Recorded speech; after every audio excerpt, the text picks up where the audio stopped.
Ce matin, j'ai fait une excursion à vélo, finalement. Après plusieurs semaines où on avait des week-ends avec du mauvais temps, il y a eu un peu de soleil ce samedi matin. Me voici allant vers mon vélo électrique ou assistance électrique qui se trouve devant l'abri. Voilà, je le mets en marche.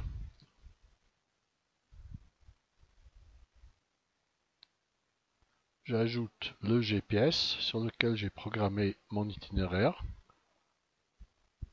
Il se met en marche, il cherche les satellites. Et me voici en route. Premier arrêt sur le nouveau pont qui traverse la rivière de la Sarine. C'est un très beau pont suspendu.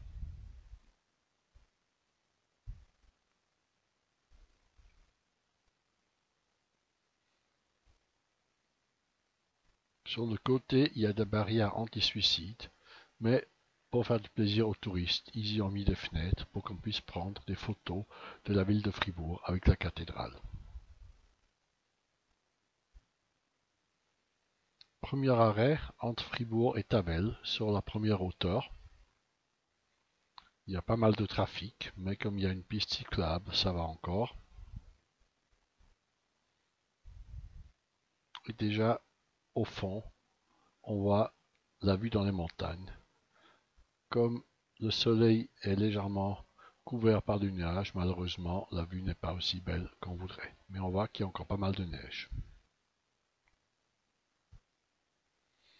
Deuxième arrêt à Saint-Antoine, ou Saint-Anthony en Suisse alémanique, où il y a une très belle église qu'on voit de loin. C'est une montée assez dure, mais quand on arrive à l'église, la vue vaut la peine.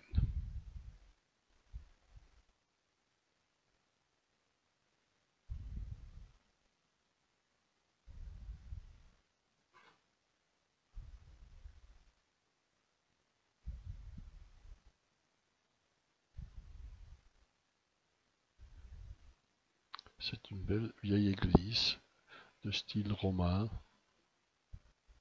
avec un clocher et des chapelles latérales. Voici la vue. En bas, la route par laquelle j'ai dû monter avec le vélo. Ça ne soit pas depuis ici, mais ça monte pas mal. Heureusement que j'ai un vélo électrique.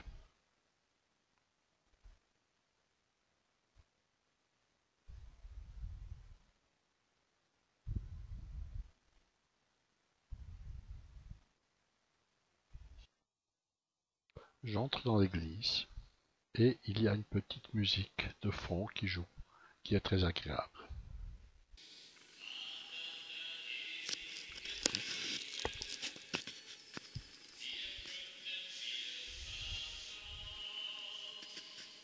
Voilà une des chapelles latérales.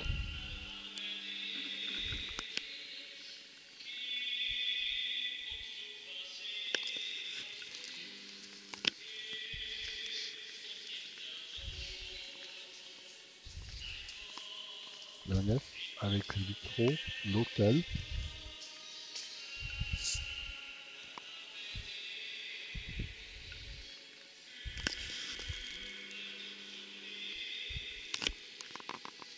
Et en allant vers la sortie, on va voir la deuxième chapelle latérale.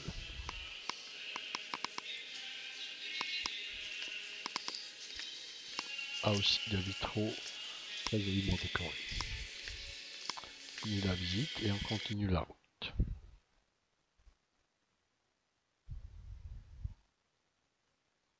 Prochain arrêt dans un petit hameau situé à la hauteur d'un croisement des routes qui a une très jolie chapelle.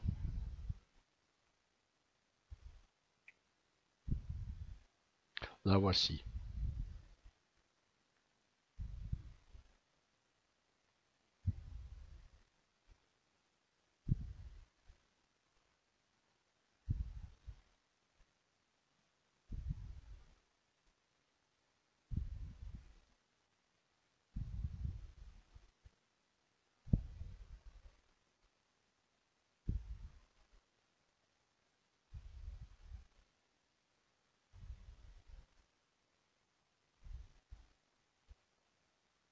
C'est par ici que je continuerai ma route.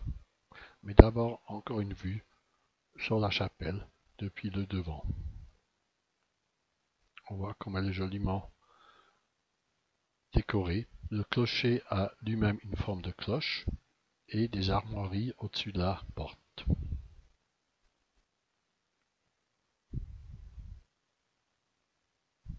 Le prochain arrêt avec une vue panoramique sur les montagnes. De nouveau, un peu dans la brume. Malheureusement, la vue n'est pas aussi belle que je l'aurais voulu.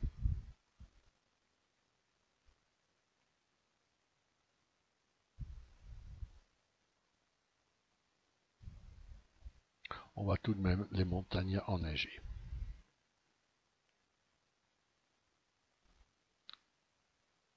Sur le chemin de retour, je passe par la vallée du Cotteron. C'est une petite vallée très jolie. Normalement, on peut la parcourir à pied.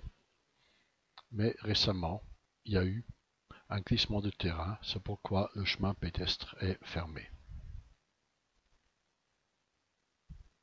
Cela a même été rapporté à la télévision suisse romande dans l'émission Couleurs locales. Donc voici l'extrait.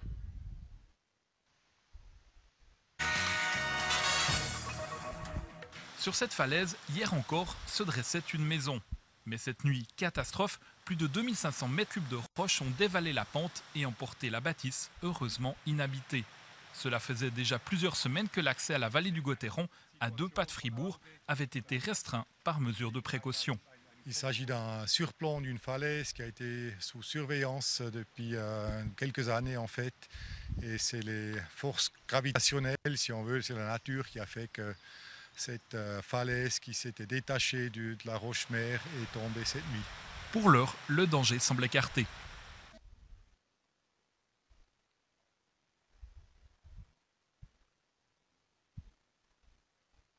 En descendant du hameau de Bourguillon, qui fait partie de la ville de Fribourg, vers Fribourg, je passe par cette tour bien conservée qui faisait jadis partie de la défense de la ville de Fribourg.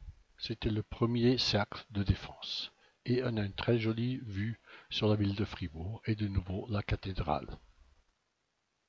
Et vous voyez ici les valeurs affichées de ma randonnée.